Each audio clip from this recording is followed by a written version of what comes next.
Hubungan interaksi internasional Indonesia dengan negara-negara lain telah dimulai sejak Indonesia memproklamasikan kemerdekaannya pada tanggal 17 Agustus 1945. Berbagai forum dan kerjasama, baik bilateral, regional maupun multilateral, telah dirancang oleh Indonesia bersama-sama dengan negara-negara sahabat. Pengertian kerjasama internasional adalah hubungan yang dilakukan suatu negara dengan negara lain. Kerjasama internasional bertujuan untuk mempererat hubungan antar negara. Selain itu, kerjasama internasional juga bertujuan untuk mencukupi kebutuhan dan saling membantu ketika ada negara lain yang membutuhkan. Beberapa tujuan kerjasama internasional. Yang pertama ada mempererat persahabatan. Dengan mempererat persahabatan, maka negara-negara akan terhindar dari rasa ingin bermusuhan. Yang kedua ada menciptakan perdamaian dunia. Dengan terciptanya perdamaian dunia, maka akan tercipta pula keadaan yang lebih baik.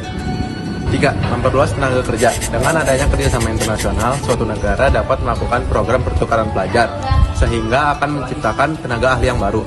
4. Meningkatkan kerjasama di berbagai bidang. Dengan adanya kerjasama internasional, maka diharapkan akan membawa kesetaraan kemajuan dalam berbagai bidang.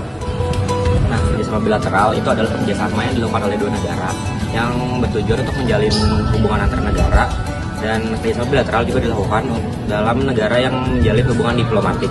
Nah, ada contoh dari kerjasama bilateral yang dilakukan oleh Indonesia dan Malaysia dalam berbagai bidang. Contohnya itu kayak dalam bidang pendidikan. Contohnya itu adalah Indonesia membangun pendidikan di wilayah Malaysia serta menambahkan tenaga pelajar yang ada di Malaysia. Yang kedua itu melakukan pertukaran pelajar dengan Malaysia, dan yang terakhir ada Indonesia membangun asrama di kota Sebatik. Lalu yang terakhir ada dalam bidang keamanan. Contohnya itu Indonesia dengan Malaysia melakukan latihan gabungan dalam bidang keamanan dan berfokus kepada perbatasan antar negara-negara mereka. Lalu yang kedua itu Indonesia dengan Malaysia membuat satelit mikro yang bertujuan untuk memantau negara mereka masing-masing. Kerjasama regional adalah kerjasama antar beberapa negara dalam satu kawasan. Biasanya dilatar belakangi dengan adanya kepentingan bersama antar negara. Contoh kerjasama regional negara Indonesia dengan beberapa negara lain, yang pertama adalah Asosiasi Negara-Negara Asia Tenggara atau biasa kita kenal dengan ASEAN, bertujuan untuk mempromosikan kerjasama ekonomi, sosial, dan budaya di antara negara-negara anggota.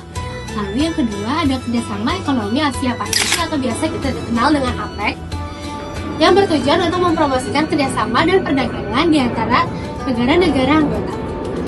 Lalu yang ketiga ada Konfederasi Non-Politik Malaysia, Filipina, dan Indonesia, biasanya kita kenal dengan MAPINDO. Dengan demikian, Indonesia telah menjalin banyak kerjasama regional dengan beberapa negara lainnya, bertujuan untuk meningkatkan kesejahteraan masyarakat dan mempromosikan perdamaian dan keamanan yang ada di dunia.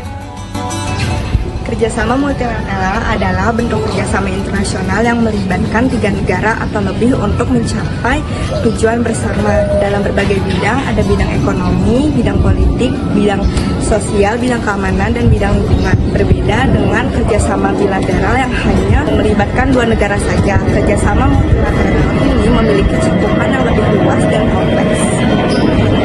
Contoh kerjasama multilateral yang pertama bidang ekonomi, yaitu World Trade Organization dan ASEAN Free Trade Area. Yang kedua itu ada bidang politik, itu contohnya Perserikatan Bangsa-Bangsa dan ASEAN Regional Forum. Yang ketiga itu ada bidang kesehatan, itu contohnya World Health Organization. Yang keempat itu ada bidang lingkungan, itu contohnya United Nations Framework. Dan yang terakhir ada bidang pendidikan, itu UNESCO dan juga ASEAN University Network.